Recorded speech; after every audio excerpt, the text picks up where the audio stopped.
Howdy. Sorry it took me a while to get this out. I ran out of recording hours within my free version of StreamYard since I am not shilling out the 35 per month.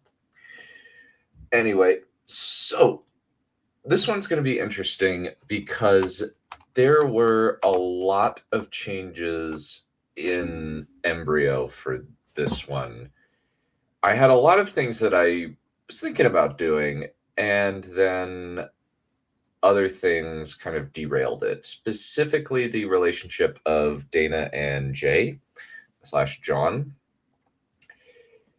That kind of shifted things quite a bit. And that meant that I had to make some cuts. And I feel like I traded a little bit of spectacle action for more character stuff and character conflict. And I feel like that was a decentish change, but I'll be interested to hear some discussion in the Discord because there was originally there's a few dropped plots in this one, and you can see some teeny tiny remnants scattered throughout. But we'll get to those when we get to those. Anyway, let's get started. Explore the depths of it in the video. Viserys' funeral pyre ignites as Rhaenys lights the fire with sea foam. From his vantage on a hill overlooking the funeral, Jaehaerys grips the hilt of the sword Daemon had given him as a blood price for Viserys' death during the trial by 7 for Tysha. They'd managed to win, and Tywin was already on his way to the wall. But it was small comfort. Jaehaerys' uncle, his mentor, his hero, was dead, and Viserys' dragon, Belisarius, had vanished. It should have been me. Which one? Lighting the funeral pyre or being on the funeral pyre itself? He couldn't really decide. For his part in the trial by 7, he'd been forbidden by his father from attending the funeral. His one comfort was his dragon. Vermithrax crouched next to him. Sighing, Jaehaerys scratches the red dragon under the chin. Abruptly, he sees Aegon walking toward him, his frail, slightly plump older brother huffing slightly from the effort. Finally, Aegon sits down next to Jaehaerys and Azriel. How are you feeling, Jay? Like I did something wrong? I thought I was doing the right thing. Yeah, so with this one, I wanted to very much start off with how Jaehaerys is feeling. Specifically, he is in mourning over his uncle, and I really wanted to make Viserys' death the center point of this theory, where it affects all involved very deeply, and people are going to make decisions because of Viserys. So I also wanted to explore a little bit of the grief and kind of have a bit of ambiguity here, where he says, should have been me. And there's that little bit of ambiguity there of if he once should have died instead of his uncle because he feels like he doesn't quite live up to his uncle, as well as feeling like he just can't make the decisions that he wants to make, or makes the right decisions. And as we see in this theory, he kind of makes a lot of mistakes throughout this up until the very end. And there's going to be quite a bit of human heart and conflict with itself deal going on here as well. Because as we all know, that's what George likes doing. I also with this one, I wanted to experiment because in pretty much every other theory that I have ever seen, Aegon is physically very healthy. And I was like, what if he wasn't? What if he was kind of like Daeron the Good, who was kind of a portly gentleman? And I was like, I get to explore that a little bit more in the what if Elia was saved by Ned theory, which we will be doing at some point in the future. I'm not sure when. I'll have to work that out. Maybe I'll do that as the next one, though. I kind of want to do a double feature of Cannibal, the Cannibal waking up with John, and the Balerion one, because that one has some interesting stuff in it that I really want to talk about. I think that pretty much concludes that, but now we kind of get into the inciting incident that's going to affect Jaehaerys's trajectory for the rest of the theory. Why do I feel like I've made a mess of things? It was Viserys' idea. He knew the risks. You wanted to give justice to someone who'd been denied it for years. You just wanted to do the right thing. But I should have protected him, brother. I should have killed those silverhead bastards when I had the chance. I wish I could have fought with you, but, well, I don't think that would have gone well. Probably not, no. How's father? Furious. He's concerned the Westlands are going to fall into chaos without Tywin. He's also worried about the Blackfires being out there after the Council from Bloodraven. He's a dreamer. He should have been more focused on the here and now than some phantom threat in the future. Is that you talking or Uncle Viserys? Both. I always hated father talking about destiny and fate. Sometimes I think you should have been Viserys' son, Jay. You think like him anyway? Probably a good thing. We need to make sure there's someone with his feet on the ground. Is Dany all right? No, she hasn't left her rooms for the past few days. Rhaenys told me that she's also heartbroken about the Valerius boy being partially responsible for Viserys' death. His brother might have been the one to kill Viserys and badly hurt Sebastian, but still. Anyway, father wants to talk with you. I'd suggest bracing yourself. Jaehaerys stands and helps his brother stand up, then embraces him. Aegon returns the hug, then pats Jaehaerys' shoulder to indicate the other boy was hugging too tight. Jaehaerys releases his brother and sets his hand on Aegon's shoulder.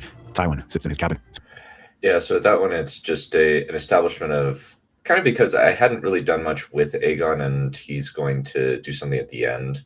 So I felt like it was a good idea to just have him be like just kind of, well, one, have him serve as a brief recap in an organic fashion to say before the rest of the recap, which is going to be done in this scene. Because one of the things that I kind of try to avoid, honestly, is when I do part twos, is do a giant info dump between two characters. I don't really like doing that. And because of that, I just go, you know what? Let's just figure out a little bit more of an organic way of doing this. Because if you can do it in an organic fashion throughout, it's going to feel a little bit more more natural, you know? And we just kind of get a little bit of like a little bit more of a flow, and it just goes into the rest of the theory a little bit easier and just smooths the transition, especially if you're able to just kind of do things within the action. So that's kind of the reason why. So I was like, all right, we can kind of hit two birds with one stone. We can do a bit of exposition. We can have Jon and Aegon's relationship as brothers, where they're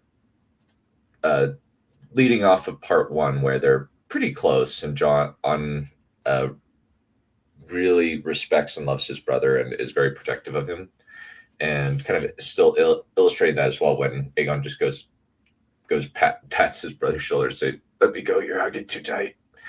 But that's kind of the point of that scene there. Stewing over his disgrace at the hands of Prince Jaehaerys and his uncle. Viserys might be dead, but the Wolf Prince still remained. The sound of a roar from outside causes him to pause. Then Tywin runs out into the deck as a large purple dragon flies out of the mists right before a squadron of ships bearing the Black Dragon standard. As Tywin glances up at the dragon flying overhead, he sees Lady Sarah on the dragon's back. Tywin quickly disembarks to the other vessel right before Sarah has Belisarius blast the ship with fire, turning it into ash within minutes. When she's satisfied, Sarah flies her dragon toward a rock outcropping so she can slide off his back to the deck of the ship. It would appear you are more than what you let on to be. I must admit, I did not expect something of this nature. But what do I owe this sudden consideration? The consideration of an ally, Lord Tywin. I suggest you come onto Lord Euron's ship quickly. I don't intend to leave any evidence behind. I am quite thankful for my rescue, but I'd like to know why you are here and what you want. My true name is Sarah Blackfire. I have returned with my children and my dragons to take my vengeance on House Targaryen and reduce their legacy to ash and bone. How is this possible? I was there when Eristan Selmy defeated Nerys the Monstrous from the Stepstones. It's quite simple. After we lost, myself and my brother, who you know as Varys the Spider, were sold into slavery. However, we both managed to escape and build our own power base. We even managed to hatch dragons after no small effort. We now have control over Slaver's Bay, Karth, and the Dothraki Sea. I'm rather impressed, my lady. So, do you intend to take the Iron Throne for yourself? I am not so delusional that the Seven Kingdoms would accept a foreign queen.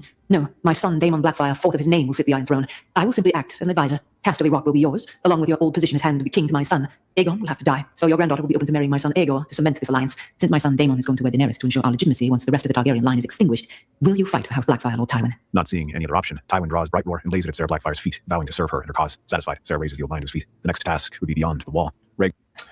Okay, so that scene went through a lot of changes, mainly for word count efficiency purposes. I noticed that as I was writing, I was like, I am running out of word count and I can't do all that I wanted.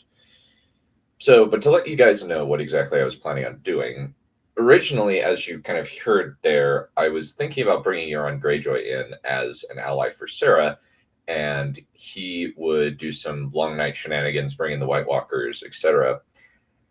And then bring the wildling. They were thinking about bringing the wildlings through the wall as part of the invasion, alongside the Dothraki. But I ended up deciding, and as you can see, like next steps would be Beyond the Wall. That was dropped, and I was like, yeah, I need to reduce the word count to not go completely nuts here, because, and I was like, this is kind of rapidly spiraling out of control. I need to focus this up a little bit, and especially since I was like, I find the relationship between John and the developing relationship between Jay and Dana a little bit to be something that actually could factor in some neat bits of character development, character conflict. I felt like sacrificing a Euron and Tywin duo going Beyond the Wall was probably the best course of action, especially considering what the ending was going to be. So it was basically, originally Euron kind of helped them to get to Valyria, or help them in their little expedition to Valyria. But then I was like, I'm just gonna cut this. This doesn't fit. Kind of that idea where you have to kill your darlings, and in this case, it was just I had to do it. And now, kind of with this, we see kind of the Thor, the first Thor movie scene, which I unapologetically pulled from, even took a few lines. There's also a neat thing with that I'm doing that I sometimes do that's a little bit of a running joke. I don't know if anybody has noticed it, but when I say prophecy is BS, I don't include the White Walkers. I always go for a prophetic thing. It's I always have some kind of character say, I don't believe in prophecy. Prophecy is nonsense. And because of that, the White Walkers don't. And generally in those theories, the White Walkers don't happen. So with one exception being Viserys, or being the Robert Reborn script. That's the only exception, but it's been pretty consistent across all of the others. So Rhaegar, Elia, and Lyanna sit in Tywin's old office that Rhaegar had commandeered for his own use. Both of his queens have been advocating for Jaehaerys since the end of the funeral, but the king is still furious at his son for losing them a valuable ally in Lord Tywin. When Jaehaerys and Aegon arrive, Rhaegar stands up and clasps his hands behind his back. Father, Jaehaerys, be silent until I say you can speak. What were you thinking? Lord Tywin has served as faithfully for years. His granddaughter is married to your brother, and all for a peasant girl. You've put much that you do not understand at risk for the sake of your misguided sense of justice. We have a duty to those under us, Father. From the lowest peasant to the Lord's paramount. We may be the blood of the dragon, but that just means that we must protect those who cannot protect themselves. That girl was innocent and had no one to act as a champion. It was our duty to get justice for her. Our duty is to ensure the stability of the realm. Tywin was an instrument in that. I now have to choose a new hand, one that may not be as capable as Tywin. You should have consulted with me before doing this. Would you have allowed us to get justice for what happened to her? We could have done things privately and given Tasha compensation. What compensation will be enough for what she suffered? That's not justice. That's cowardice. Elia and Lyanna gasp in unison. Rhaegar narrows his eyes at his son, who glares back at him in defiance. I would not say such things if I were you. I am still your father and your king, and you will give me the respect I am due. If we do not stand up to beasts like Tywin Lannister, then we have lost the right to rule. This was a triumph, Father. The people know that House Targaryen will stand aside even the lowest of them if their cause is just, and we remember our duty to them. Did you not consider that now any peasant will try to demand a trial by combat over any slight? What you've put into place could be the cause for anarchy across the Seven Kingdoms. Then let them know that we will stand for them and judge their case. Me and Viserys made sure that Tywin was guilty before we accused him. Guilt is irrelevant when compared with the stability of the realm. The Blackfire pretenders are out there somewhere, gathering strength, waiting to strike at us. How can you say that? So we ignore the people who are simply trodden underfoot of our lords. And what about the Blackfires? It's been almost 20 years, Father. We prepared for the Blackfires and nothing's happened. Bloodraven was wrong. You were born because of Bloodraven. Take care for what you say. I don't care what some half-dead sorcerer trapped in a cave thinks. All that matters is the here and now. Your obsession with prophecy will doom us all. You are a stubborn, reckless, short-sighted boy. And you are a dreamer and a craven. Aegon's eyes widen at his brother. Elia has her hand over her mouth, while Lyanna looks conflicted. Both the prince and the king glare at each other, jaw tightening. Rhaegar points at the door. You want to remain in the Westerlands, Jaehaerys. If you try to come back to the capital in the next 2 years, I will banish you from the Seven Kingdoms entirely. Rhaenys, you are not to visit him during his exile here. If you come near the Westerlands during that time, I will revoke the betrothal and marry you off to someone else. Jaehaerys, you will also give that sword to your brother. Rhaegar holds out his hand expectantly. For a moment, Jaehaerys feels shame at what he'd said to his father. Then he looks down at the sword at his hip. He remembers Viserys, how much of a mentor and almost a father he'd been while this man had buried himself in prophecy. Your Grace is welcome to try and take it from me. With that, the Wolf Prince storms out of the office and slams the door behind him. When Jaehaerys is out of the room, Rhaegar walks to his desk and slumps down in the chair, running his hand over his eyes. Not wishing to talk, he gestures for everyone to leave. Once alone, he buries his head in his hands. Why could they not see what he did? Why did his son, the one Blood Raven had told him was imperative to his house's survival, defy him at every turn? His uncle had likely tainted the boy's reasoning. Perhaps giving him time to cool his heels is where he would help learn patience, rather than go off somewhere. Yeah, so with this one, what we have is a pretty clear setting up of the story that Jay is going to go on, where he is now in the Thor situation, where he is stuck in the Westerlands. He can't do it, especially after he mouths off to his dad and says, "You are a dreamer and a craven." And one of the things I wanted to illustrate with this conversation is an idealism versus pragmatism argument, where both sides are correct in some ways, where Jaehaerys is taking the position of, this is a good thing. We did the right thing. We helped somebody, and thinking very much on the small scale. By contrast, Rhaegar is thinking on the larger scale, where he is thinking, this was a bad idea. This is going to have ripple effects that you do not understand. And in the end, that conflict erupts where he just says, no, that's not cool. We do not capitulate to these people like Tywin. And that then creates a problem with the young man, and sadly. And it also creates a little bit of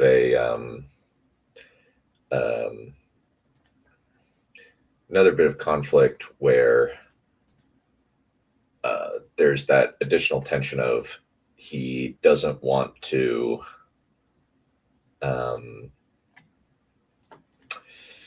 break his betrothal because he loves Rhaenys. And admittedly, it's like, yes, it's his half sister. It's gross. It is gross, but I kind of did want to put a little bit into the theory, because I read the Maester Snow part or second half a while back, and I was like, that's actually kind of cute that these two were meant to kind of fated to be together, as it were. And I was like, yeah, let's add this. And I was thinking like I would just have it as just one person deal. But then I was like, ooh, tossing Dana in there would actually be really, really interesting. And so I figured, okay, let's create some character conflict in there, and so I decided to put that in. Jay and Rhaenys both go to Daenerys' rooms so they can hold their aunt and comfort her. Daenerys cries into Jay's shoulder as Rhaenys strokes her hair, whispering soothing words to the younger girl. Jay holds his aunt close, knowing that he won't be able to see her for quite some time.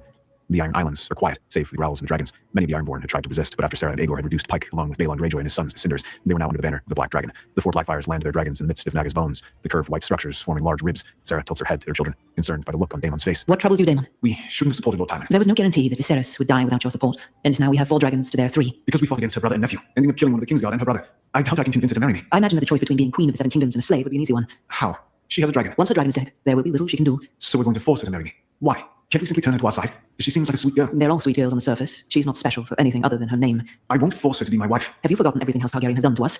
How many of our forefathers have they murdered? Because of them I was sold into slavery, and your uncle was mutilated. The history of House Targaryen is a story of tyrants and usurpers. We have the chance to restore our family to its rightful place, and you balk at forcing a pretty girl to be your queen. Daemon flinches back from the scorn in his mother's eyes.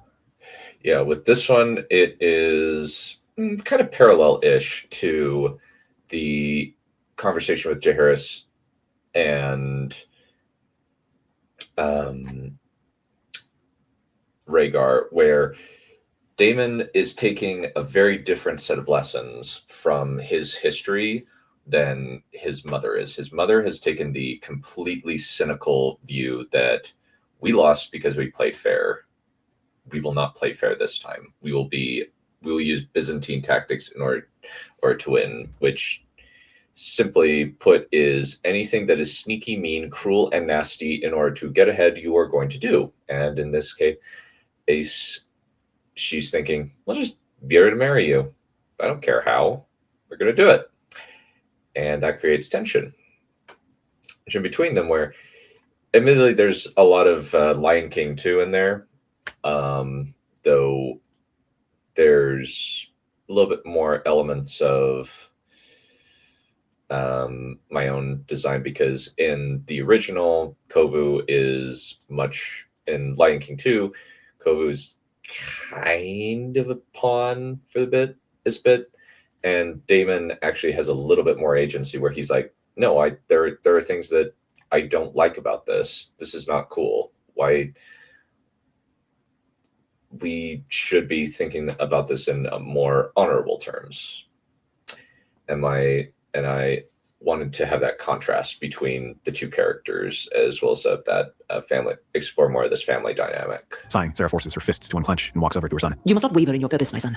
You are a king, but you must win your crown. And if that means reducing all of Westeros to ash and bone, it will be a price well worth paying. Let me at least try to convince her to join us willingly. Perhaps with 5 dragons we can overcome Rhaenys and Harris and force them to capitulate. Sentiment is an unbecoming trait in a warrior king, Daemon. Do not allow your infatuation with this girl to cloud your judgment. Uncle Varys told us that once you steal something, you're going to fight your whole life trying to keep it. If we take a little bit of a cheeky reference to Swan Princess. Even though I do not really like that movie, it's got a few good quotes in it. the 7 kingdoms and are considered thieves, they will fight us just like they did Rhaegar. Not if we extinguish House Targaryen forever. The princes must die or have their ability to produce heirs stripped from them. You saw how the Wolf Prince fought. He's an animal. There is no possibility of taming such a beast. Daemon stares at his mother in horror. Rhaegar simply folds his arms impassively, while Dana simply narrows her eyes speculatively. Daemon glances at his 2 siblings, incredulous that they were considering something as monstrous as this. Surely you cannot be considering this. This is not what our ancestors fought for. Our ancestors were fools who believed that honor would allow them to win, and every time they faced Bloodraven and relied on his sense of fair play, they lost. We won't make the mistake of facing our opponent with honor again. Why do you think I told you all about your ancestors? To show that they failed because of their honor. You seem to have taken the wrong lessons from our history. Daemon's memory lived on because he was a good man, and would have been a good king. If we built a legacy like Rhaegar did, we will end up like him. Rhaegar didn't go far enough to destroy those who defied him. He didn't eradicate any rivals unless they actively fought against him. We will destroy all those who fight against us before they have a chance. When Daemon opens his mouth to protest, Sarah raises her hand to forestall him. Unwilling to argue, she changes the conversation to their forthcoming war. The Golden Company's 40,000 other mercenary companies are marching toward Pentos to sail toward King's Landing, and the Dothraki were advancing toward Bravos to invade the north, supported by Aegor, while Dana takes the Unsullied and Freedmen into Dorne. No, Dana. The Lannisters are still close with the crown, so we'll need to break them apart. So, are you going to— I'm not going to seduce Aegon. I have some standards, Mother. Besides, what possible use would he be if I succeed? He's weak. He doesn't have a dragon. It would be better if we could turn someone who matters, as Daemon advises. Like Prince Jaehaerys? No, he's betrothed to Prince Rhaenys. You saw what he did to your brother. I'm not letting you near that beast. I'm not seeing a problem with this. And what's better, a strong man who can give me strong children who will ride dragons, or a weak man whose seed is clearly inferior? You actually think you can turn his head? No challenge. No thrill of victory. Besides, we have time before we're ready. Time me and Daemon can use to turn the Targaryens to our side. Sarah rubs her temples, frustrated at her children's defiance. Sighing, she agrees, so long as they can convince the Targaryens before the armies are ready. Satisfied, Dana and Daemon fly off on their dragons. Aegor just stood next to his mother, then put his hand on her shoulder. I'm with you, mother. Whatever you want me to do, I'll do it. Sighing, Sarah puts her hand on her tall sons. It meant a great deal to have Aegor's support, the one person in this world besides Illyrio that wasn't unreservedly loyal to her. Taking a deep breath, she pats his hand, then walks to her dragon. Jaehaerys sits on the topmost. Yeah, so with this, we have the pivot point where Dana and Daemon decide to go for the option of attempting to, how do I put it? Seducing the Targaryens away from their their original people. So, and we kind of have, originally I thought about doing the what is it? Just having Dana just kind of be there. But as I was writing, I was like, I could do something interesting here where she's trying to turn his head because she's initially like, oh, I like him. He's cute and he's a fighter. I like that. And kind of being very much a Visenya type or a Visenya archetype. And then because she's like, I don't like Aegon. He's a wuss. I don't like that. And from there we can kind of get that character conflict. I also wanted to illustrate that Aegor, he's a brute and a stupid brute, but he loves his mother and he's very unreservedly loyal to his mother and is willing to just kind of go along with everything. He's very much a tool, as opposed to his brother, who has some measure of restraint and agency behind him. And now, there was originally actually a bit here that I cut. There was a lot of cut bits from this that I ended up just saying, you know what, some things are just more important. Let's kind of get that. We got to cut this out. Point of Casterly Rock. Vermithrax next to him as he looks down at the Westerlands spread out before him. The air was thinner up here, but cleaner as well. He has the sword Daemon had tossed to him resting across his legs, looking down at the dark folds. One might say the Valyrian seal was priceless, as well as the life of another person. A name occurred to him, Frostmourne. One half for his dark blood, and the other half because of his grief for Viserys. The flapping of wings above him draws Jay's attention to Seafoam, landing on the tip of the rock. Rhaenys on her back. The Dornish princess slides off her dragon's back and runs to Jay, wrapping her arms around him. Jay holds her close, the smell of her hair filling his nose. Jay, we're leaving soon. I just wanted to say goodbye. I wish you didn't have to go. You could stay here and help. Father doesn't want me with you. It's meant to be a punishment after all. I suppose. I'm just sad I don't get to see you. I'll miss you too, Jay. It'll be over before we know it. Rhaenys kisses him, then walks over to Seafoam. Not wanting to go down there and face his father, Jaehaerys strokes Vermithrax behind the jaw, causing the dragon to rumble and nuzzle him. Satisfied that his dragon and his betrothed were on his side, Jay sheathes Frostmourne and climbs onto his dragon. During the goodbyes, Lyanna and Elia both give him a hug, and Rhaenys kisses him again. Once she's finished, Aegon and Daenerys both embrace Jay, with Daenerys holding him the tighter of the two. Rhaegar stays distant from them, and after the barest nod, he turns away and starts riding towards King's Landing. As he watches his family leave, Jay feels a swell of emotions that threatens to overwhelm him. As if to mirror Jay's pain, Vermithrax raises his head and lets out a whining growl, which Seafoam returns with a high-pitched whine as she takes off. Before she's far off the ground, Rhaenys pulls off her necklace and throws it to Jay. Eagerly, he grabs it. The item is a single ruby with a gold serpent coiled around it, eating its own tail. When Jaime walks up to Jay, the Wolf Prince is still turning his betrothed's gift over in his fingers. When Jaehaerys arrives at Castamere, he finds that it only has a small... Yeah, originally there was a bit of dialogue between Jay and Jaime, and then I realized, no, we can just cut that out. It doesn't need to be there either. And we can just have a bit of silence instead. With this, we just kind of see that little bit of Jay going off on his own, kind of starting his arc here in the Westerlands, feeling like he's very isolated and alone, very vulnerable, can't really do much, separated from his family. A lot of things going on there that would kind of develop into the situation he gets himself into, and he does kind of gives into his weakness at one point that ends up kind of both benefiting him and not as well. But that was kind of the idea there, where he tries really hard to do what he thinks is right, but the problem is he just feels like he's lost without his mentor. And we kind of see that in the upcoming bit here. All staff, which he's all right with. From there, he settles into his new seat. Despite Rhaegar's fears, the Westerlands do not fall into chaos. Part of it is likely that Jaehaerys and Vermithrax are in Jaime's service. Often Jaehaerys and Jaime will tour the Westerlands, speaking with the various lords. After a couple of weeks, Jay realizes that it will be more mundane than anything else. The Wester lords don't see him as a person. They see him as the man who outplayed Tywin Lannister, the man who survived a trial by 7. Jaime, Tyrion, and Tysha try their best to keep the prince's spirits up, but Jaehaerys feels more and more dejected and lonely. He wishes he could be with his family in King's Landing. Here, Aegon plays his music, makes jokes with Daenerys and Rhaenys, making Viserys groan in frustration.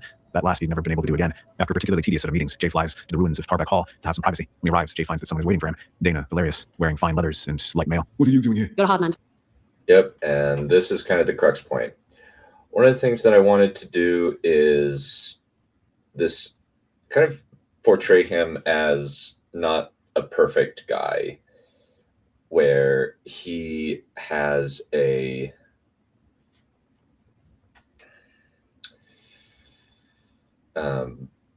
he's lonely, he's isolated, and because of that emotional weakness, somebody comes in and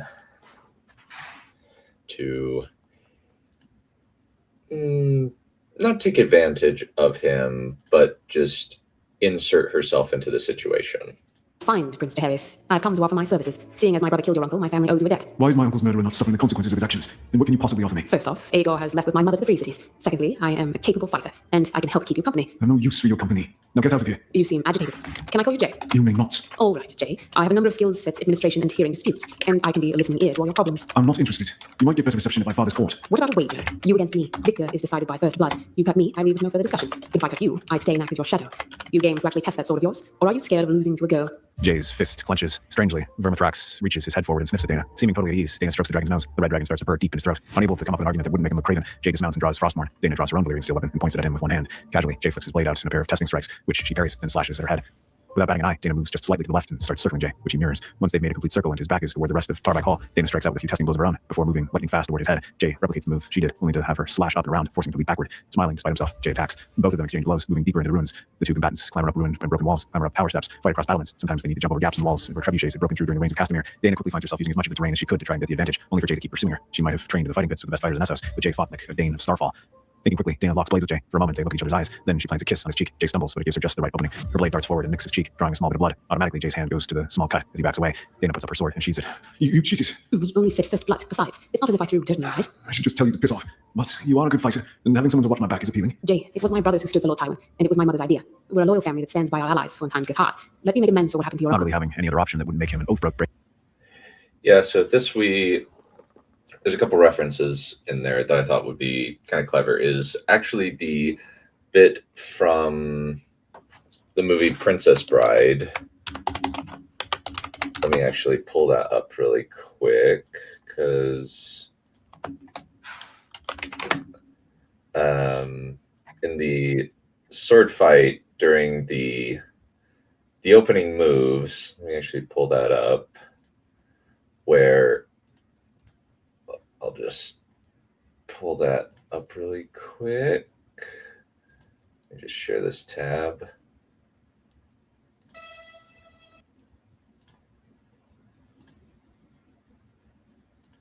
Sorry, wrong thing. So the idea is they just go, that's the first exchange. It's just the testing blow.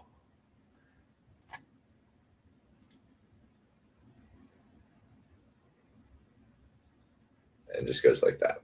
So, and then there's that bit of like, okay, you're cool. So then we kind of shifted to that. One of the main things that I was like, you know what, let's do this, was just having the this be a meeting of two very similar people in a lot of ways. And it ended up being I feel like a pretty good relationship where it's just two people kind of figuring life out and kind of being pulled in two different directions.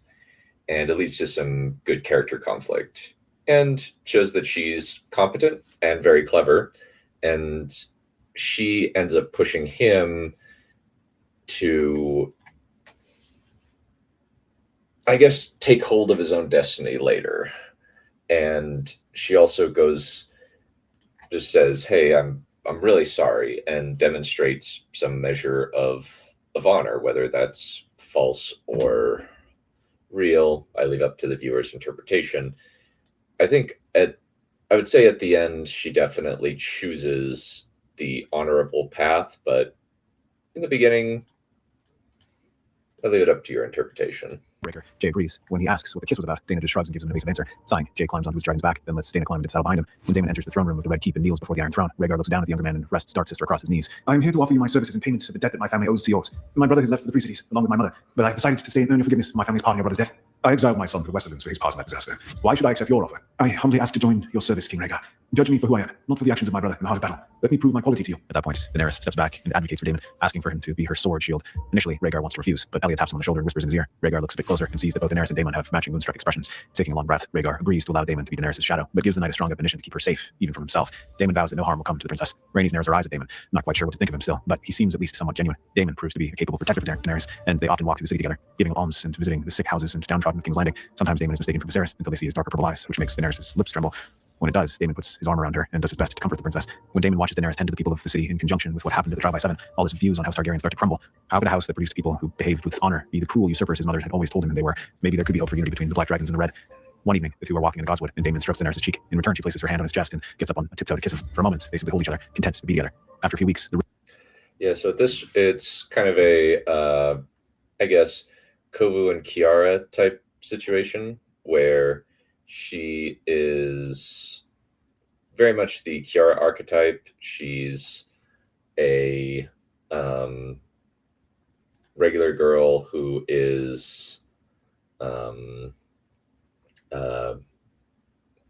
or the princess who falls in love with kind of the bad boy, I guess you could say.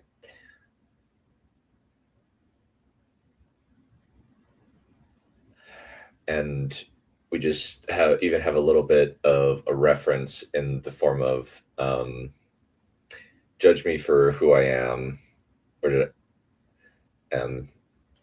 not as judge me for who I am, that sort of thing, which is straight out of Lion King 2.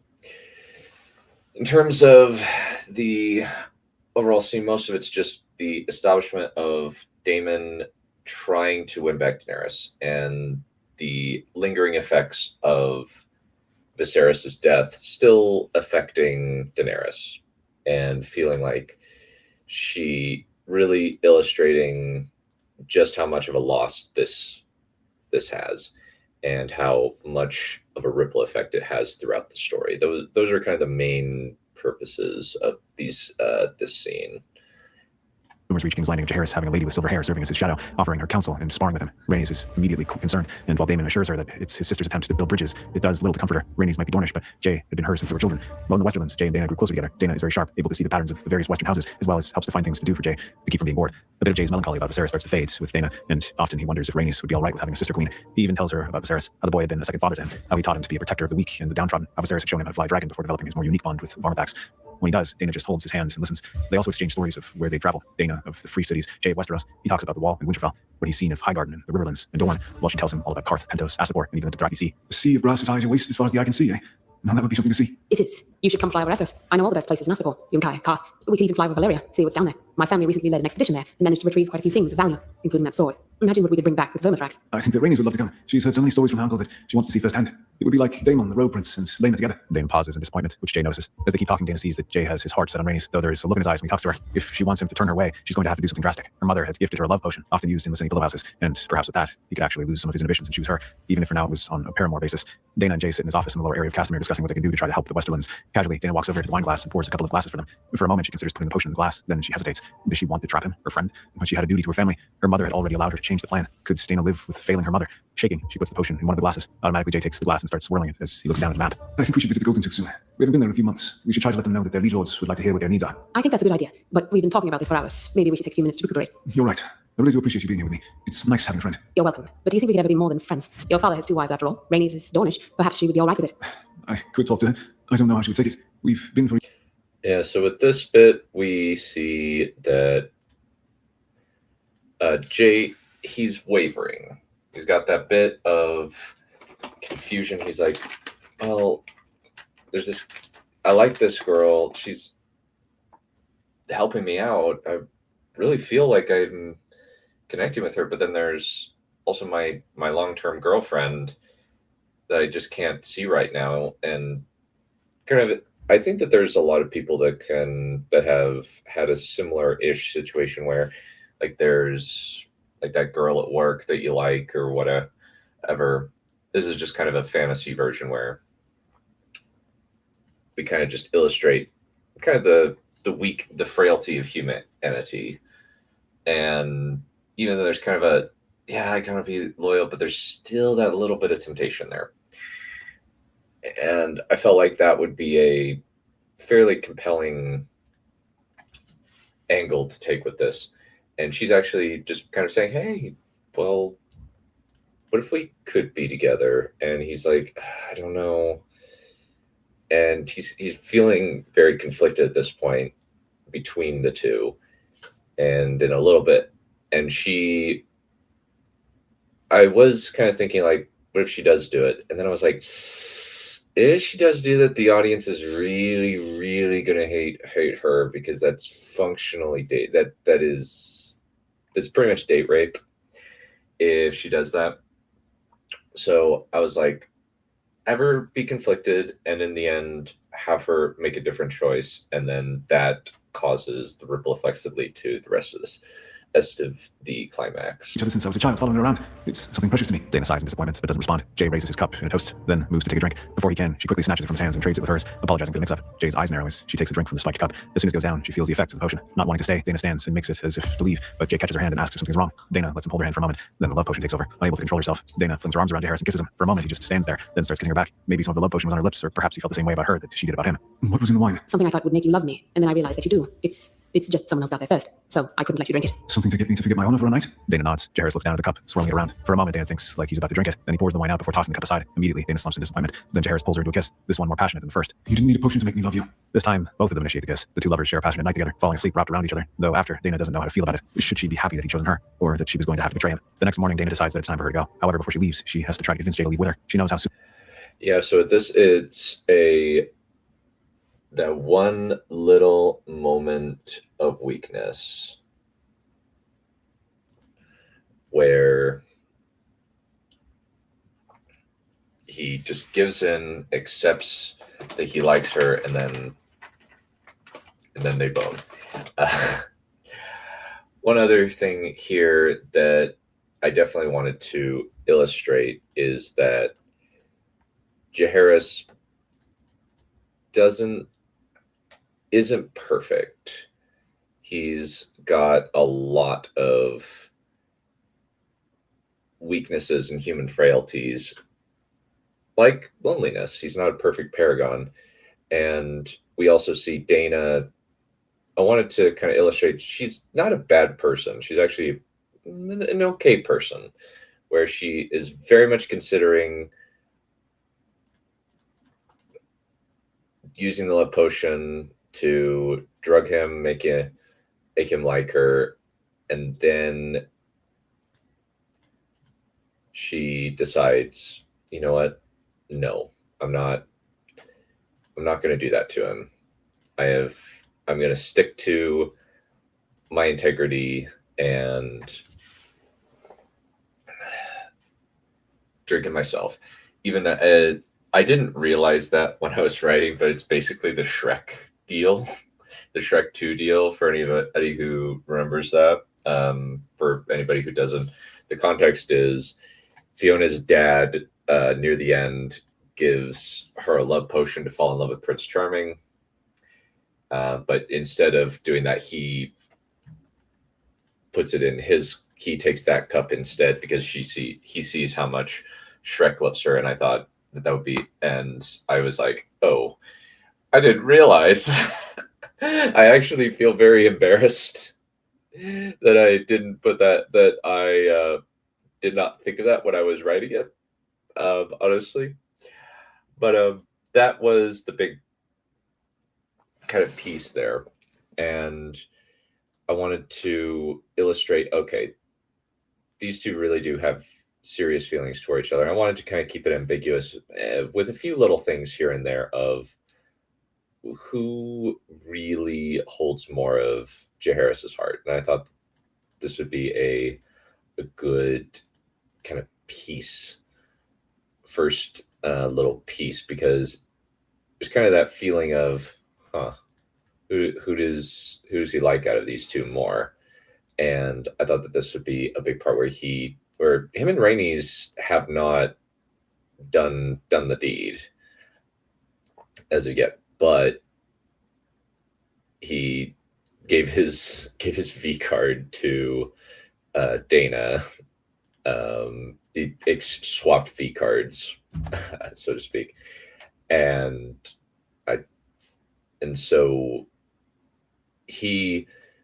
I think one of the things I wanted to do there was I wanted to illustrate he sees that she could very well have just given him the potion and then just taking advantage of him, but she decided not to, and that to him illustrates who she is as a person. And I did consider having him drink the love potion, but I thought it would be a lot more powerful if he decided to pour it out and then kiss her anyway. Illustrating, he's like, no, I'm in full control of my senses. I choose you. And to have that really, really hit her heart emotionally and create some good character conflict. The army will march, and if she can keep him out of the fighting, then fewer people would die. I can't come with you. I'm sorry. I'm exiled to the Westlands. What's going on back in Essos that needs you to leave? My family's on the brink of a great undertaking. You could be a part of it. Rhaenys can run away with us if you want. We could start something all on our own together, the three of us, just like you wanted. I gave my word to my father, and if I leave before my exile is up, I'm breaking my word. And I need to talk to Rhaenys about us. I'm sorry, but I just can't leave. Can't you do something for yourself? Just once? You're always doing the bidding of everyone else. You should be the one deciding your fate. First your uncle, then your father, and your betrothed. When are you going to make your own choices and chart your own course? I decided what my course would be a long time ago. To be protected, whether it's my family or my people, no matter the cost, just like my uncle did. I tried to do so with the trial by Seven, and I paid for it. I'd pay that price all over again if I had to, because that's what Viserys would do. Dana stares at him, then she understands. He'd never joined the Blackfires against his family. Closing her eyes to hide her disappointment, Dana turns away from him and rides away from Castamere towards where her ship waited. Jay watches her go, and as she does, Vermithrax lets out a roar so loud that Castamere shudders. In the distance, an echoing call comes. Yeah, so at this, we have our second act breakup where she is... she decides to go on she decides to offer, hey, you coming or no, and tries to do her job. But the problem is the job in question that she's trying to do is basically go to war. that's the issue at stake here. And even though she's trying to pull him away, there's also a little bit of a piece of his character development where the poor boy is caught between this fresh, hot, passionate relationship with this beautiful girl that he really likes and his previous relationship. And because of that, he's conflicted. But he's like, I want to try and do the right thing. I need to kind of get myself back on track. And so that's what he does. And she tells him, hey, you need to chart your own course. He responds, I have chosen my course, but in a sense, he hasn't. He's chosen Viserys' course rather than his. And in the end, Jon has to go down Jon/Jaehaerys has to go down his own path. And we also see a little bit of the dragons liking each other. One of the things that happened in the dance that I actually find pretty compelling is the moment where Sheepstealer leaves and Caraxes cries out in pain because his rider Daemon felt a lot of sadness. And I thought, I should probably include that in here because there's that psychic bond, and also the bit with the other dragon calling out, which we'll get into. Almost as if another dragon were letting out its own cry of sorrow. In the disputed lands, the four of the Blackfire. So with that bit, I was able to put in that kind of in a way that felt like it was a natural bit that wouldn't be fully clear to the characters, is that Dana's dragon Grandal feels just as sad as her rider, and just illustrates the depth of feeling that these two have for each other. That there's kind of a bit of a star-crossed lover type situation going on. And at this point, because of this choice, we're getting into the end game. Fires land their dragons in front of their armies. The Golden Company cheers for their leaders, while the Unsullied pound their spears on the ground. Sarah nudges Belisarius forward, the large purple dragon rumbling deep in his chest as he prowls through the army. Today, House Blackfire will take our rightful place on the Iron Throne. No longer will we be exiles cast off and scorned by the usurpers of House Targaryen. It is time for us to avenge the wrongs done to us from the time of the first Blackfire Rebellion, all the way down to the War of the Nine-Penny Kings. It is time for my son Daemon Blackfire, fourth of his name, to take up the crown that was denied to his ancestors. Rhaegar rolls his shoulders back, clearly eager, while Daemon and Dana are more subdued. They know that the two people they care about are going to be on the front lines of this war. Abruptly, Dana starts rubbing her stomach, causing Daemon to take notice. However, he doesn't bring it up. Their mother is too focused on galvanizing their troops to take notice of them for now, at least. After Daemon is crowned, he and So at this bit, we have the point of the night between Jay and Dana, where she now has a kid, and that creates a lot of consequences because it's basically the moment of, oh no, this creates a really big problem. And we also see later like what kind of character she is by how she reacts to the pregnancy and having her big brother talk to her about it. Dana fly toward the Dothraki, waiting in the disputed lands. As soon as they're alone, Daemon confronts his sister. You're carrying a wolf pup, aren't you? It was just months. I didn't think it would happen that quickly. I love him, Damon. This complicates matters. You should stay behind. That child has incredible value, and we can't risk either of you. Perhaps we can use this to make it so that we can take the throne without fighting. No, I will not be a pawn in this war, and I won't hold this over Jay. I'm going to fight for my family as we've always wanted, like the first Daemon Blackfire. I will not be left behind. Dana, I can't allow you or your child to be hurt. You're my little sister. I will not stay behind while my brothers and my mother fight for life and kingdom. Besides, if I'm not able to be with him, I prefer not to live in this world. Damon's blood runs chill at the implication. His sister meant to die in the fighting if possible. However, before he can stop her, Dana flies off Rendell, the white dragon soaring toward the assembled Dothraki waiting to board their ships. Not wanting to lose his sister or Daenerys, Daemon flies back to King's Landing ahead of the army to convince Daenerys to sit out of the fight. Yeah, so with that bit, we see a bit of Dana's character where she says, I am not going to I'm not going to hold this over him. Illustrating more of her character that she's not a bad person. And in the end, she's kind of doing an AON deal where she wants to kind of almost be a death seeker, where she's like, I would rather die than not be with him. And she's thinking about dying with their kid, their unborn kid, rather than live in a world without him, since she knows what her mom plans. And because of this, this spurs him to try to take action. And he sees his world crumbling, and he tries to save what he can. When she arrives with Stormwind, Daemon isn't at the meeting spot, wondering where he could be. Daenerys looks around, then she sees something flying toward her. For a moment, she thinks it's Rhaenys, but then the black and red dragon comes into focus and lands in front of her. Immediately, Stormwind hisses at the black dragon. However, instead of snarling back, the black dragon pads forward, making a low purring noise in its throat. Well, Daenerys, here's everything. I couldn't leave without telling you. Damon, is that what I think it is? Are you a Blackfire? Yes, I am. I couldn't tell you before, but I can't keep it a secret anymore. So, was this all a ploy? Get me out here to kill me and my dragon like you killed my brother? No, it's not like that. I want to try to end this peacefully. You and me, together on the Iron Throne, as it should have been with Daemon Blackfire and his Daenerys. Please, come with me, Dany. No, I won't abandon my family. If you want me to keep your secret, you're going to have to kill me. Stormwind roars at Baelzemond, the silver she-dragon's fury causing the black dragon to retreat before roaring back. For a moment, Dany thinks that Daemon is about to attack her, but instead, he turns his dragon away and flies. Despite herself, Daenerys feels torn, wanting to go after him. However, she turns Stormwind away and flies back to King's Landing. When Daenerys returns, she finds Rhaegar in his study with several letters, the Dothraki. Yeah, with this we see, I wanted to illustrate more of Daemon's character, that he's trying to save his family. He wants to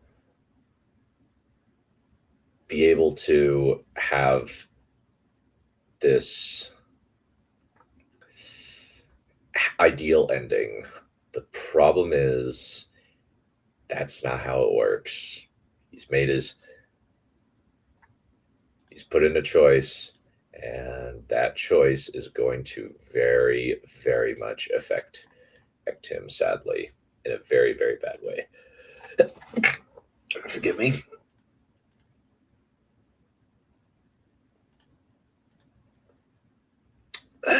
Invaded with Tywin Lannister at their head, the large green dragon leading them. Dorne has also sent word that an army of sellswords and Unsullied have crossed the stepstones and are marching towards Sunspear, with the white dragon supporting them. Rhaenys is already there visiting her family, and the Dornish would use the same tactics they did during the conquest against the invaders. Without hesitation, Rhaegar sends a letter to the Rock telling Jaehaerys to go north. As soon as the raven departs, a loud pair of roars come from the skies above King's Landing. Rhaegar and Dany rush to a nearby balcony, and then they see an army charging out from the Kingswood with two dragons above them. Rhaegar grabs his sister and pushes her toward the door. Arthur and Alistair Thorne rush after the princess as she dashes away. Elia. So there's kind of a couple of things here. What we wanted to do was set up, okay, what exactly is happening here, where this is the arenas of war are going to be. It's going to be spread across the Seven Kingdoms. There's going to be originally it was going to be the Dothraki going up against Dorne, and then I realized if Dana uses the Dothraki, that's a pretty bad look. However, if she uses the Unsullied are under pretty much complete control and wouldn't do anything super bad due to the fact that they are eunuchs and aren't likely to do like raids and raping and that sort of thing. And we get the North, where ironically it's called Tywin. That was kind of a comment that somebody had. I want to hear more of Call Tywin. And I'm just like, this is so funny. I love it. And we're also seeing a little bit where we have Alistair Thorne becomes a Kingsguard, because he was a man, he was a dragon loyalist from back during the rebellion. I was like, let's give him a place on the Kingsguard. It's better than the Night's Watch, at least. And so then now we have the climax going in. And Lyanna are taken into their cellar when a group of men wearing the black dragon on their shoulders rush into the room. Immediately, Lyanna grabs a sword and puts herself between the soldiers and Elia. For a moment, she fights off the Blackfires, right until Alistair Thorne and Arthur Dayne hit the assailants from behind and cut them down. The two Kingsguard escort the princess and the two queens down to Stormwind and get them onto the dragon's back before a large group of Blackfire men rush out. Snarling, Stormwind unleashes a blast of fire, consuming the assassins. Arthur and Alistair urge the ladies to run before the Blackfire dragons arrive, telling them that they must get to Prince Aegon in Riverrun to make sure he is safe. After glancing toward the sky to see how close Baelzamon and Belisarius are, Dany urges Stormwind into the air toward Riverrun. The silver dragon rises into the air and flaps toward the north. Rhaegar watches his family depart, then turns his gaze toward the Blackfire dragons. With a roar, Belisarius blasts open the gate, allowing the Golden Company and the other mercenaries to flood into the city. The two dragons land on the walls of the Red Keep, roaring out their victory. Arthur and Alistair try to rush into the castle, but Sarah speaks a command to Belisarius, who blasts the Kingsguard and consumes them in dragonfire. When she and Daemon walk into the room, they find King Rhaegar sitting atop the Iron Throne. Yeah, with this bit, I wanted to show, kind of further illustrate the Lyanna and Elia are good friends, and they are just casually hanging out together because, like, why not? Lyanna has demonstrated, you know what? My son is not going to hurt your son. My son and your son are going to be buddies. Best buds for life. Best buddies for life. And I wanted to illustrate that as best as I could there.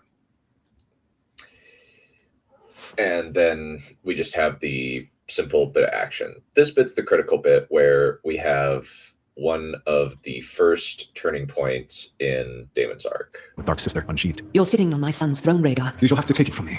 I'm sorry that it come to this, Daemon.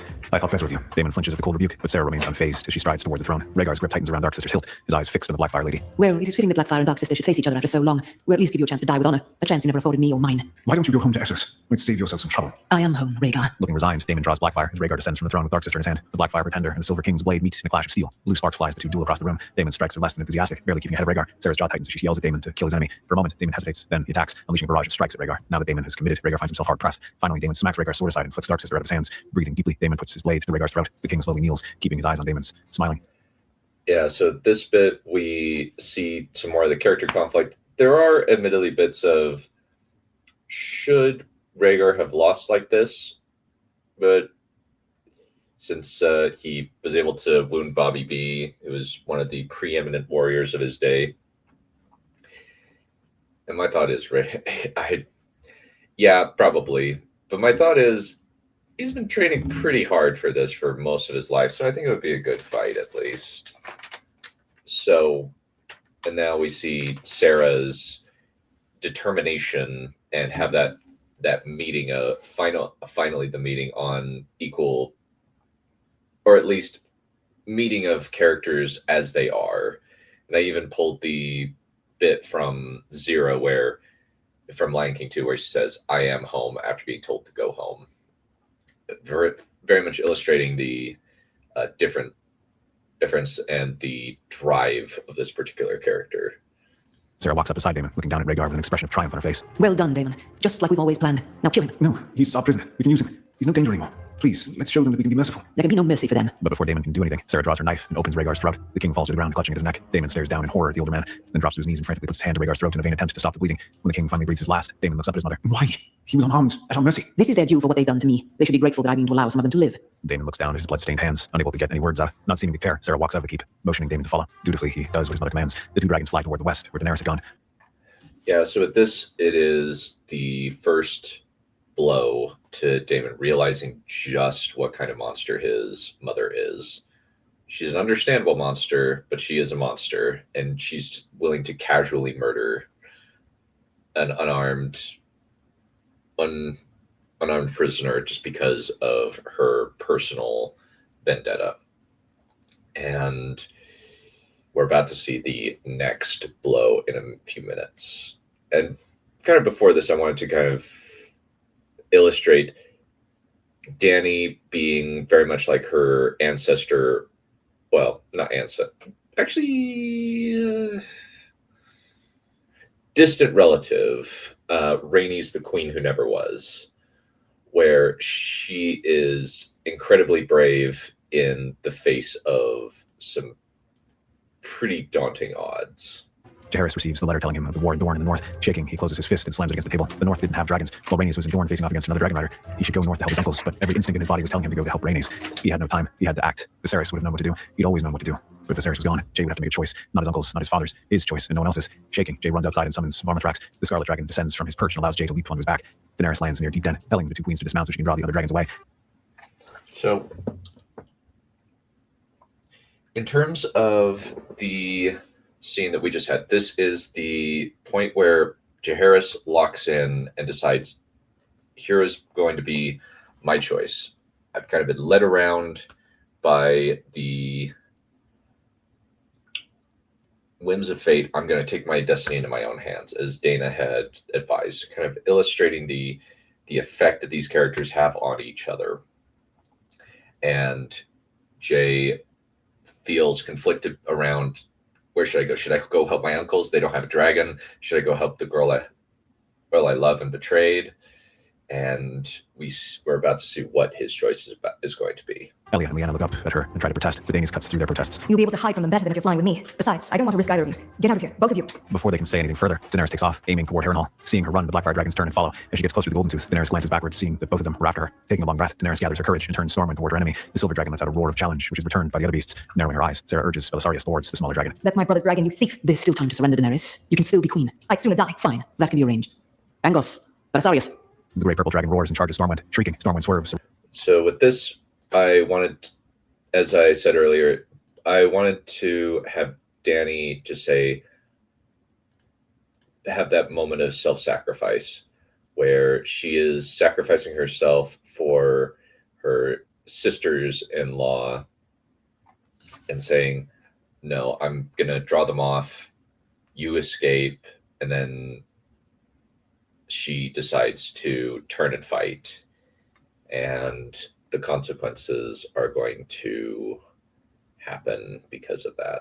Around Belisarius, then blasts his underbelly as she passes under. Belisarius bellows in pain and swerves to pursue. As the two dragons battle, Daemon glances between his mother and the girl he loves, frozen in the moment in the throne room where Sarah had murdered Rhaegar. Abruptly, Belisarius seizes Stormwind right through the throat. Both the dragon and riders scream out, but Daemon only hears Daenerys yelling for him to help her. Daemon spurs Belzamon forward, but before he can intervene, Belisarius tears out Stormwind's throat, causing the dragon to sputter as she falls toward the ground. Letting out a scream of anguish, Daemon has Belzamon dive toward Daenerys, trying to save her from the fall. At one point, he sees her reaching up toward him. Instinctively, he reaches out toward her, but he's too late. Stormwind crashes to the ground, flinging Daenerys off her back and tumbling to the ground. Horrified, Daemon leaps off his dragon's back and runs toward Daenerys. When he reaches her, the princess isn't moving. Sobbing, Daemon pulls her to his arms and holds her close. After a moment, so with this, this is the cracking point. This is Daemon having no further delusions to hide behind. It's pretty much just over. He cannot,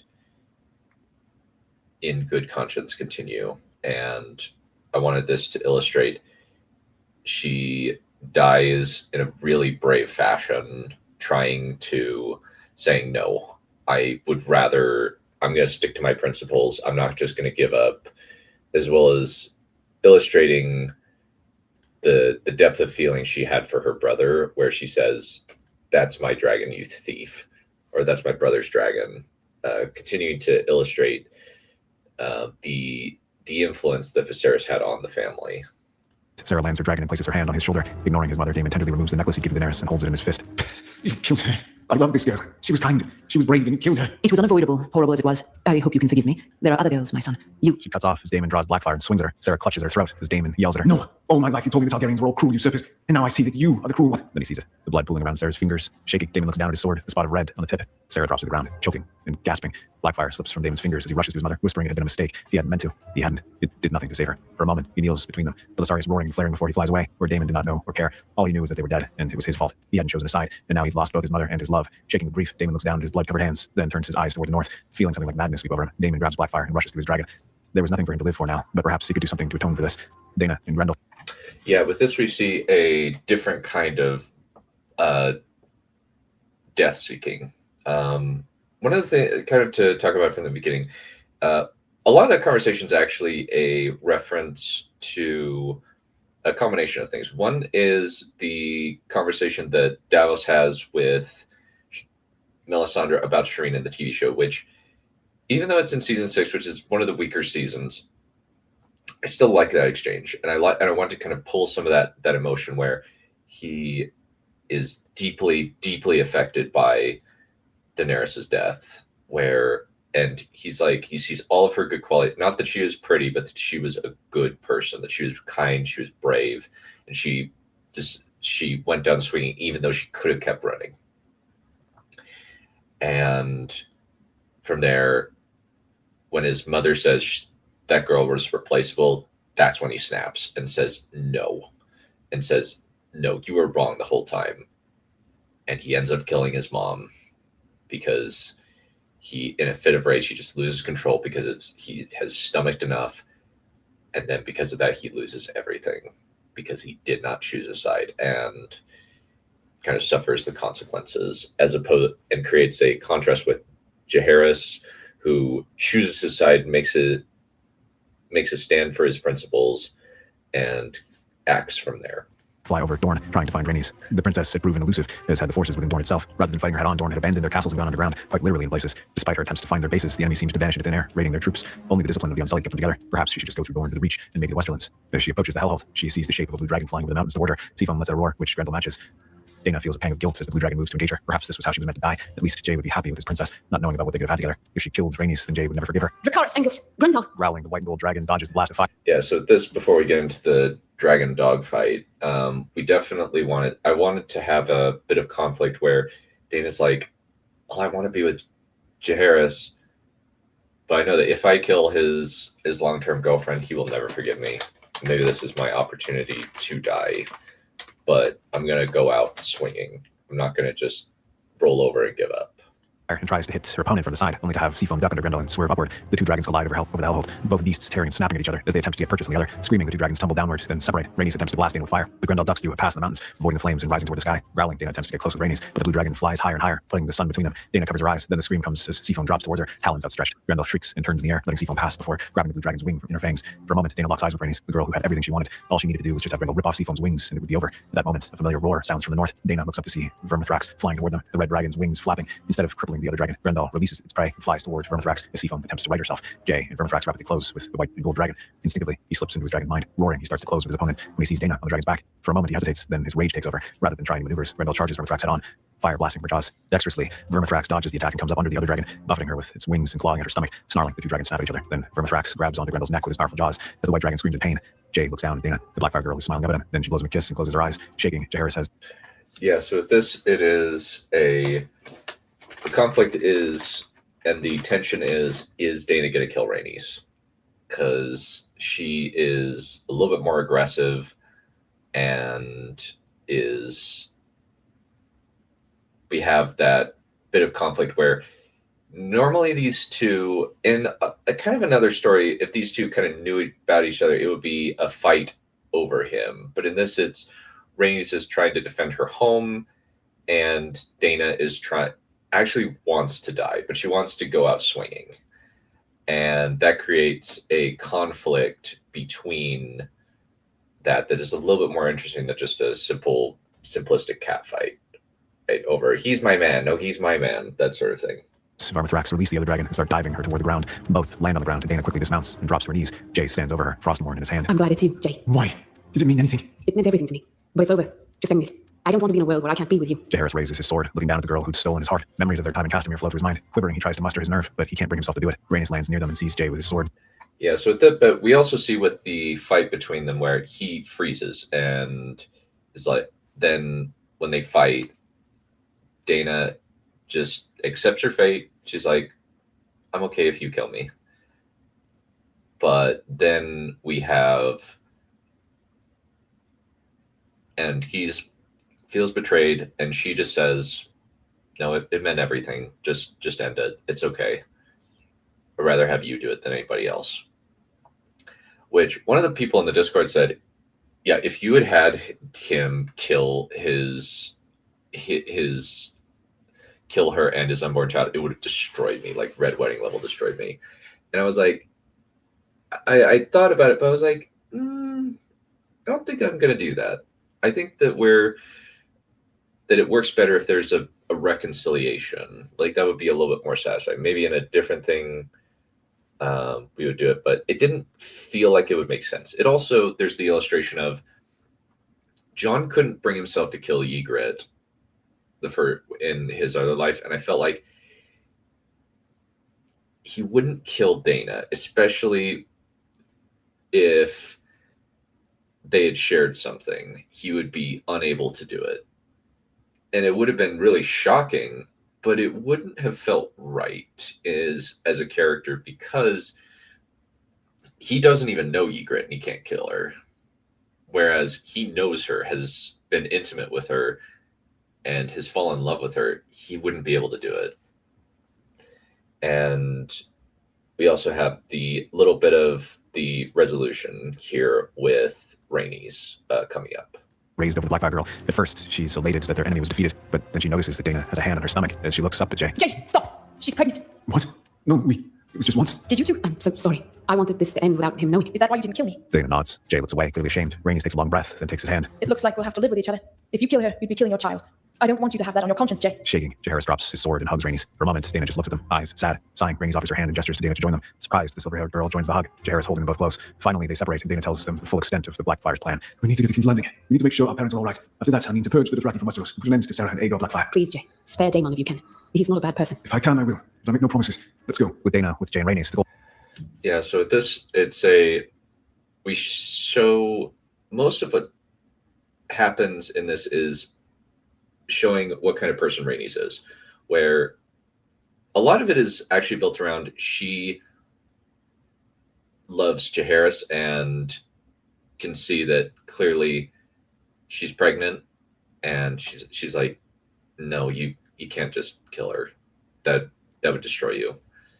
And thinks that killing a pregnant woman is probably not a good idea and might have some bad consequences.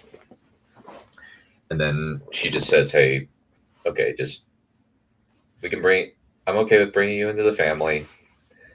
Emily, you've proven yourself, as well as the moment of confrontation between the characters. Golden Company quickly surrenders. When they find that Rhaegar is dead and the queens have fled with Daenerys, the three hunters fly towards where they've been seen last. When they see Stormwind's body near the God's Eye, all three of them land their dragons to find Sarah and Daenerys. Dana starts to cry over her mother, while Jaehaerys and Rhaenys hold Daenerys' body close. Not wanting scavengers to get all the bodies, they burn the two corpses and collect their ashes for later burial before flying north. Aegor looks down at the ruins of the Dreadfort, his Valyrian steel blade. Yeah, but this wanted to show the after effects and show that Sarah did have people that would feel sad about her dying, who would feel like, oh man, my mom's gone. And having that moment to mourn both combatants in this particular duel, I felt was appropriate.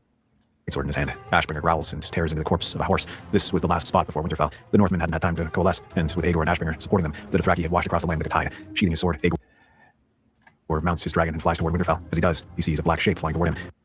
Yeah, so I wanted Aegor to be the final boss in this, because this is the man who killed Viserys, Jay's uncle, and Jay's the main character. So now these two people are gonna come to grips, and this is kind of what we've been building up to since the Trial of the Seven. This is the climax of the story. It's also the climax of Daemon's arc, where he finally decides to make a stand. Smiling, Aegor waves at his brother, then yells as Baelzemon swoops the warrior, fire spurting from his jaws. Aegor swerves aside, then urges Ashbringer upward to dodge around his brother's black dragon. Have you gone mad, brother? What are you doing, Tamon? Choosing a side. For the first time in my life, I'm doing what's right. At that moment, a host of Northern men led by Brendan and Ned Stark charge into the field. Growling, Aegor flies to meet his brother as the Northmen collide with the Dothraki. When Jaehaerys, Rhaenys, and Dana arrive, they find the Northmen engaged with the Dothraki and the green and black dragons battle in the skies. Rhaenys, Dana, erase the Dothraki from the north. Yeah, so that one, I really wanted that to be a triumphant moment where he's like, I am doing the right thing. And he decides to fight against his brother, where we see that bit of unquestioning loyalty versus the questioning loyalty, and in the end, and kind of idealism of Daemon's character going up against Aegor's just kind of a tool mentality. And now we have the final battle where Jay's choices start to have a final ripple effect. I'm going to win this. Both women nod and dive toward the Dothraki. Tywin only has time to look up and yell before he's consumed by dragonfire, along with thousands of Dothraki. Bellowing, Ashbringer lashes out with his tail, knocking Baelzemon back. Right before the green dragon bathes his black brother in fire. With a scream of pain, Baelzemon staggers in the air, right as Ashbringer rakes his foe across the chest with his talons. Baelzemon tumbles through the air, trying to keep aloft. Before Aegor can press his advantage, Vermithrax roars and charges the green dragon. I've been looking forward to a real challenge, Wolf Prince. And let's dance, you and I. With that, the red dragon and green dragons begin. Yeah, let's go. And this is kind of the moment of, let's get this going. Let's hash this out, and kind of having that personal rivalry where Aegor just wants a good fight, but Jay is like, I hate you, let's end this. We also see a bit of kind of color scheming where we have the black dragon and the red fighting against the green dragon. And if you'll notice, those are the three, I guess, factional colors that are associated with the different Targaryen faction, where we have the blacks and the greens, and we also have the reds and against the blacks. But kind of doing some little mixing and shaping. In their duel, fire sprays from their jaws as they dodge and weave around each other. At one point, Vermithrax manages to close on Ashbringer and tears a chunk of flesh from the other dragon's neck right before getting a blast of fire to the chest and a slash across his flank. Vermithrax roars out in pain, then flies upward, pursued by Ashbringer. Aegor stares through the clouds, trying to find his opponent, but the fog is too dense. When he breaks the cloud cover, he finds nothing. For a moment, he looks around. Then Vermithrax bursts up from underneath them and sinks his fangs into Ashbringer's throat. Aegor cries out as his dragon's throat is ripped out, causing the creature to sputter and flail. As Aegor falls, Vermithrax opens his jaws and bathes him in fire. As the horrible scream rips across the landscape, Daemon looks up from burning the Dothraki toward the battle in the sky. Ashbringer's broken body drops like a rock toward the river. The gout of water is high as the walls of Winterfell erupts around the dragon's corpse. With their dragon dead and no way to win, the Dothraki start fleeing toward the ship, only to be consumed by dragonfire.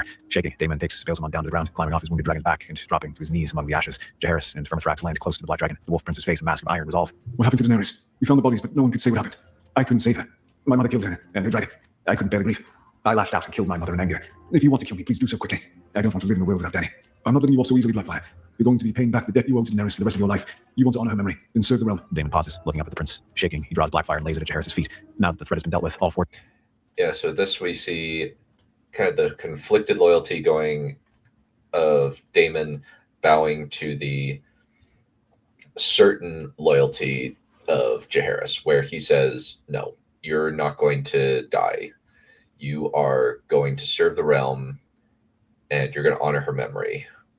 And I felt like that was a good punishment for him, where he now has to fix his mistakes. Dragon riders fly south to Riverrun. Aegon breaks down as Daemon explains how he tried to save Rhaegar, but failed to do so. When Jaehaerys kneels and offers the crown to his brother, Aegon stops him. No, brother, don't kneel to me. It is I who should kneel to you. Aegon, you're the older brother. By every law, you are the king. No, I'm not. This was your work, brother. You were the protector of the realm. You ended the enmity between Blackfires and Targaryens. It's time you took your rightful place. With that, Aegon takes the crown and places it on Jaehaerys' head, and then kneels, followed by everyone else. For a moment, Jaehaerys stares at his brother, then turns his gaze to Rhaenys and Dana, not knowing what else to do. Yeah, with this, I was like, Aegon just kind of being the king didn't really sit right.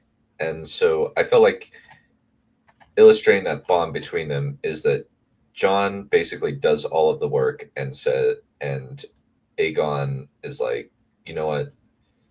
You were the guy during this. You fought for our family, and now we kind of have that resolution. We're also going to see another resolution for Aegon in a little bit, but this is kind of the other important one. He raises them to their feet and takes their hands. I'm sorry for everything. I really don't deserve to ask, but I don't want to lose either of you. I love you both equally. Not one whit less than the other. I made a mess of things, and I didn't do anything correctly until the end. But I'd like to fix my mistakes. If you will take me as I am, a flawed man who wants to make things right. I'm not letting you back out of anything, Jay. You're mine just like you always have been.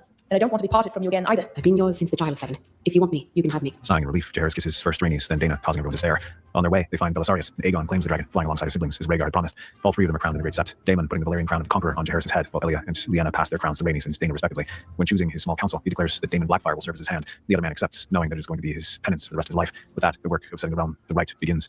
The Golden Company is renamed the Black Legion and made into the professional army of Westeros, using the lands around Harrenhal as their headquarters, though often they will leave. Yeah, so a couple things there. One, the lesser one is we see Aegon's arc with the dragon being concluded, where he finally gets to claim a dragon as his father promised all those years ago, and that does indeed happen. We also see a little bit where an interesting dichotomy, I guess you could say, of how they answer, where Rhaenys, when Jay just says, hey, I made a mess of things, but I love both of you equally, kind of a Brand Althor reference from Wheel of Time. And he says, did you be okay? And they both have very different answers. Rhaenys says, you're mine, whereas Dana says, I'm yours. And I feel like that's an interesting distinction to make there, and I wanted to illustrate and kind of give a little bit of a contrast between the two. And kind of leave that up for interpretation, where it's like Rhaenys is a little bit more possessive of Jay, whereas Dana just wants to be with him. And I think to a certain extent, there's a lot more like Dana is a little bit more infatuated with Jon than Rhaenys is to a certain extent. And I just wanted to kind of have that little bit of illustration. Then we kind of have that little bit of an epilogue where this is basically just epilogue stuff. Pretty standard, just saying, hey, this is what happens in the cleanup. But I also wanted to insert a little bit of character stuff in there. There's one little bit of character stuff in there at the end to kind of kind of to illustrate some things. Also, I wanted to have Aegon say, hey, you earned this, because I feel like in this one Jon did earn the throne, whereas in a lot of other places there's sometimes where he just kind of gets given the throne, and doesn't necessarily merit it necessarily, but that's kind of the idea there. Take care of disputes in either Westeros, and sometimes at the behest of the Iron Bank for considerable sums. There's some awkwardness within the royal trio, but slowly Jaehaerys is able to bring Rhaenys and Dana to an understanding, and then friendship. Eventually, the two become as close as Elia and Lyanna. When Dana gives birth, it's to a girl named Visenya, named for Jaehaerys' mentor. Rhaenys and Jay welcome a baby boy of their own, named Rhaegar. When they recover, Rhaenys and Dana both take their children into the sky on their dragons to give them a taste of flight. Despite many offers, Daemon refuses to marry, treasuring the memory of the Silver Princess. Often he holds the medallion and thinks about Daenerys, wishing he could have been a better man to her before it was too late. More dragons are born to the Targaryens as Rhaenys and Dana continue the tradition of placing eggs in their children's cradles. Westeros rapidly becomes a new Valyria, with Jaehaerys III as a just and capable king with his two queens at his side. Yeah, so most of that is just kind of standard. They start to be friendly. The main thing I wanted to illustrate is what the naming of the kids is, because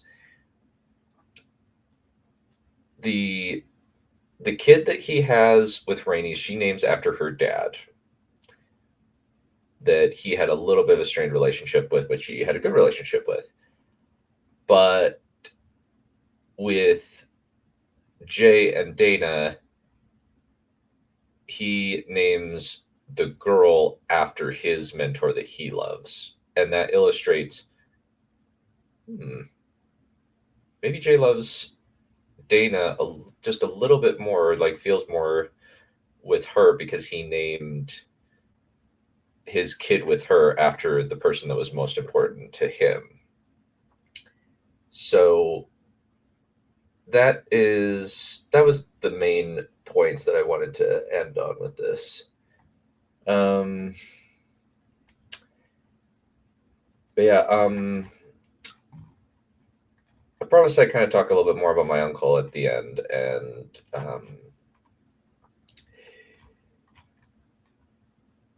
he had a lot of things in his life that had led him to his death and him taking his own life.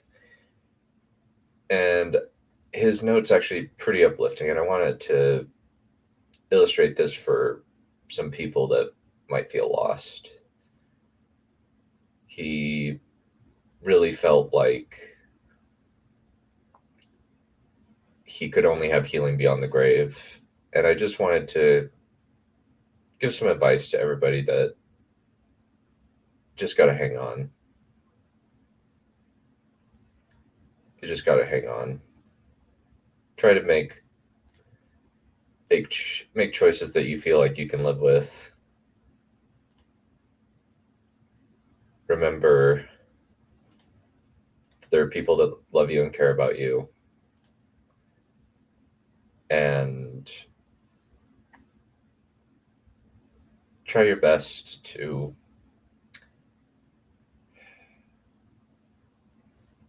follow the good examples as best you can. Anyway, that's all for today. I will figure out which one. I might just do a double feature of Valerian and Cannibal, and just record commentaries on those to kind of illustrate the differences, because those are two of my more crazy out there theories. So I'll have to see you guys later. Adios.